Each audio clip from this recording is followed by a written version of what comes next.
Hello, may investment ba ang OBE? By the way, my name is Joby Ambong, OFW right now dito sa Singapore.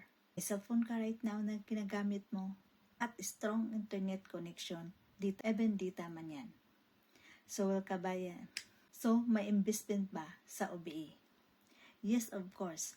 OBE stands for Online Business Academy. So, online business itself is negosyo talaga ito. By the way, i-discuss lahat ang buong detalye sa pre-orientation namin. So doon mo malalaman step by step kung paano mo gagawin, kung magkano, doon mo malalaman kung paano ka makapag-start at paano ka makapag-qualified, then magkano ang puhunan sa Online Business Academy. So welcome ba yan? Just message me directly in my FB account. So I can prioritize you to give a slot sa pre-orientation namin.